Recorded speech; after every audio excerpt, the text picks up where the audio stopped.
1945 आते आते एक आम जापानी की जिंदगी बहुत मुश्किल हो चुकी थी। दुकानों में अंडे, दूध, चाय और कॉफी पूरी तरह से गायब हो चुके थे। स्कूलों के मैदानों और घरों के बगीचों में सब्जियां उगाई जा रही थीं। पेट्रोल भी आम लोगों की पहुंच से बाहर हो चुका था। सड़कों पर एक भी निजी कार नहीं दौड़ रही थीं।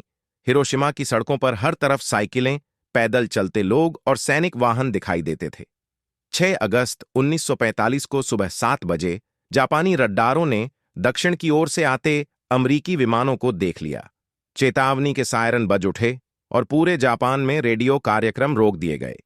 जापान में तब तक पेट्रोल की इतनी कमी हो चुकी थी कि उन विमानों को रोकने के लिए कोई जापानी विमान नहीं भेजा गया। 8 बजते बजते चेतावनी उठा ली गई और रेडियो कार्यक्रम फिर से शुरू हो गए। 8:09 पर अमेरिकी वायुसेना के कर्नल पॉल टिबेट्स ने अपने B-29 विमान एनोला गैन के इंटरकॉम पर घोषणा की, अपने गॉगल्स लगा लीजिए और उन्हें अपने माथे पर रखिए। विमान की बेली में 3.5 मीटर लंबा, 4 टन वजन का नीला सफेद एटम बम लिटिल बॉय रखा हुआ था। इसको टॉप सीक्रेट मैनहट्टन प्रोजेक्ट के तहत लॉस एलामोस, न्यू मैक्सिको की प्रयोगशालाओं में बनाया गया था। इसके अस्तित्व को इतना गुप्त रखा गया था कि अमेरिका के उपराष्ट्रपति हैरी ट्रूमैन को इसके बारे में पहली बार तब पता चला जब उन्होंने राष्ट्रपति रूजवेल्ट की मृत्यु के बाद अमेरिका के नए राष्ट्रपति का पदभार संभाला। ठीक 8:13 पर एनोला गैंग के बॉम्बार्डियर मेजर टॉमस फेरेबी के हेडफोन पर कर्नल पॉल टिबेट्स का संदेश सुनाई दिया, "इट इज ओनल योर्स।" फिर उन्होंने इंटरकॉम पर कहा, "अपने गॉगल्स लगाइए।"